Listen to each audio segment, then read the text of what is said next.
Now we're going to take a look at example number 3, where we have training volleyball has a diameter of 10 inches. The pump can inflate the ball at a rate of 325 cubic inches per minute. Oh, this one's looking rough already. The question, how long is it going to take to fill this ball? True story here. I was taking and working on an oxygen generator on the USS Billfish, trying to fill our 3,000-pound oxygen tanks. And the captain wanted to know, how long is it going to take to fill these tanks? And I said, let me work on it. I did a bunch of little algebra stuff where I calculated up the volume of the tank, divided the volume of the tank by the rate of flow coming out of the oxygen generator, came up with an answer, boom, gave it to him. And my first class officer said, that's not going to work. There's something you had to, there's no way you can be right. I was dead on. Perfect. Using this kind of math that we're doing in this exact problem in a real world situation. So let's get on with this. First thing you have to do is find out what the volume of the ball is. The volume of the volleyball is going to be in cubic inches, which is going to be about that. Well, bam, we're going to have to do a little bit of math. They just want you to throw in an answer, but we're going to take and do some math to actually solve this part right here. Hold on just a second. We're going to take and screenshot that. We're going to jump over to our work page, and we're going to take and put it in right here. And I'm going to take and make it a little bit bigger. And now I'm going to say that the volume is going to equal to that. And of course, you start off writing your formula first. So volume is equal to, now 5 times 5 is 25, times 5 is 125. So I have 4/3 times 125 times pi. Put that over 1. Volume is now going to equal to 4 times 125, that's going to become 500 over 3 pi. Now, what kind of answer are they looking for here? I'm thinking probably of fractions with it. No. How many cubic inches? 500 divided by 3. Well, that's going to be a decimal answer. 500 divided by 3 is going to equal to 1.6 or 166.6 repeating. So let's just try 167 and see what they get there. I'm going to check and see what they chose. Whoa, what's wrong here? I know what's wrong. I didn't multiply my value times pi. So let's go back over here again to my problem and actually do it all the way through. So I have volume is equal to, and I'm going to take and plug everything into my calculator. So I'm going to start off with 500 times, and we're going to use a pi right here, divided by 3, and that gives us 523.6 is what I came up with, 523.6. What did they come up with? They came up with the same exact answer, rounded to the nearest tenth. Would have been nice if they told us what kind of decimal value they were looking for. Now that is dealing with that is going to be the volume of the volume of the ball, how much air it's going to take to go in it. We need to figure out how long it's going to take to fill a ball if it's perfectly flat. So going on from there, we're going to say the volume is going to be that. It inflates at 325 cubic inches per minute. So we're going to take that 325 cubic inches per minute is equal to 523.6 times some number of minutes. If you remember when we've done stuff like this before, they've done some division. So they took that 523, divided it by the 325, and that ended up giving them 1.6. And then they multiplied that 1.6 times 1, this 1 right here, and when they did that, that would end up giving them about 1.6 minutes, also known as, we're going to need to do a little grunt work to find that out. So what do I know? I know that there's 60 minutes in a second, and I have 0.6 of 1 minute. When I multiply that out, 6 times 0 is 0, 6 times 6 is 36, bounce, bounce. So your answer is going to end up being 1 minute 36 seconds, which I have moved on from that because I messed up my recording. But if you were to take and jump back over here and type in your 1 minute 36 seconds into that spot, 1 minute 36 seconds, it's going to give you a happy sound. Let's move on to extra example 3, which you are going to do on your own. Work on that now. Alright, we have a snowball. It has a volume, it has a diameter of 8, so the radius is going to be 4, so I have 4/3 times pi times 4. Let's see what all I actually have here. The diameter was going to be 8, so I'm highlighting that. How long it will take if it melts at a rate, so it's going to be melting at a rate of 2 cubic centimeters per minute, and this one says to round it to the nearest minute, which is going to make our math a little easier on this. So now we're going to take and find out, and that should end up being a cubed 4 right there. So volume is equal to 4/3 times, I'm going to go ahead and move my 4 over. 4 times 4 is 16, times 4 is 64.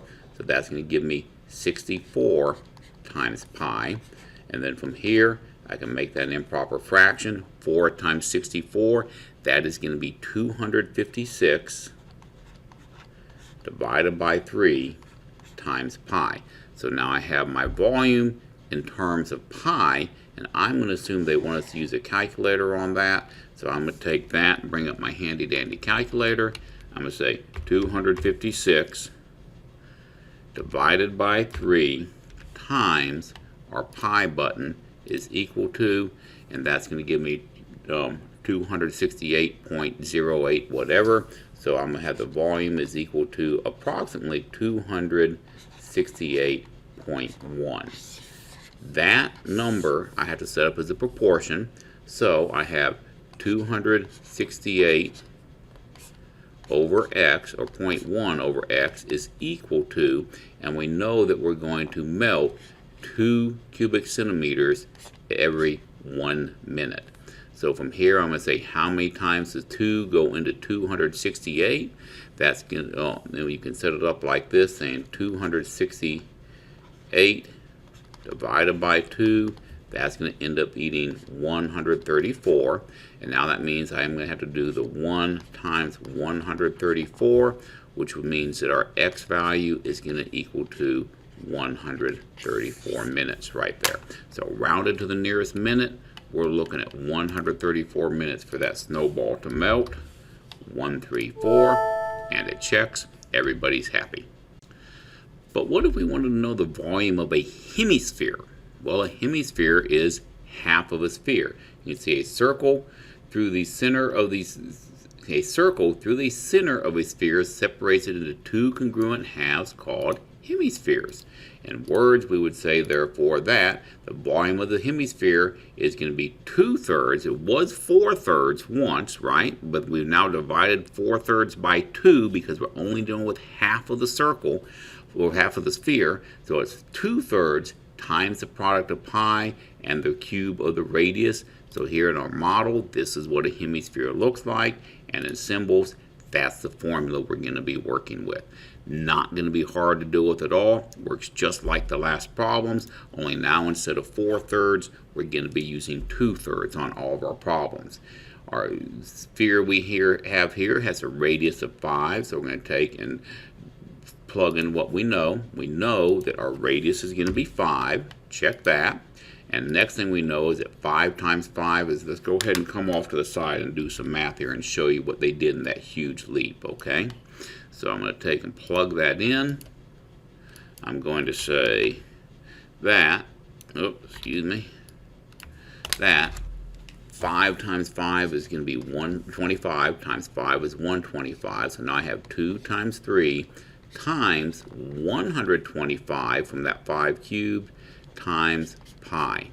That we can take and put over 1, and then we do 2 times 125. That gives me volume is equal to 250 divided by 3 times pi. And I think, is that where they left us off? Yep, that's where they left us off at right there. Next thing they're going to do is type all that into the calculator. So we're going to take the 250 divided by the 3. Did I do divided by or times? Yeah, I divided by 3. And then times pi's value, which is right here, is going to equal to, rounded to the nearest tenth, I believe they said to do, didn't they?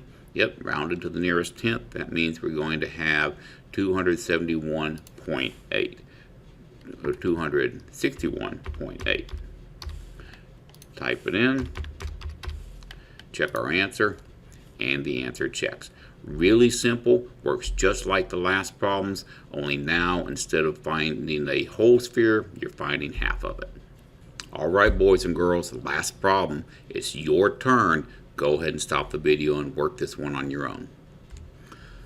I've got my formula set up just like they said with the 2/3 instead of the 4/3, and I have 2/3 times pi. My radius is going to be 9, so it's going to be times 9 cubed. Volume is going to equal to 2/3 times, now 9 times 9 is 81, and 81 times 9, that's going to be 729, I think. Let me see if I did that right. No, that's not either. It's going to be 810. 819? I don't know. Brain's tired. Been doing math all day creating these videos, so I'm going to take 81 times 9. That's going to, oh, no, that ain't right. 81 times 9 is equal to 729. Hey, that's what I said before, wasn't it? Yeah, okay. So it is going to be 729 over 1 times our value of pi. Now this is something that we'll actually simplify first. 3 goes into 3 once, and 3 goes into 7 2 times, gives me 12. 3 goes into 12 4 times, and 3 goes into 3 9 times. So now all I have to do to find the volume of this thing is multiply out what is left, which is going to be 2 times that 300. Oops, that's not what I wanted to do. Let's get my work page back up, and then we're going to get my calculator back up. I said I want my work page. There you go, and my calculator. 2 times 243 times our value of pi right here, rounded to the nearest tenth. That's going to give us 1,526.8. 1,526.8. Jump over to our textbook now. Plug that in. 1,526.8.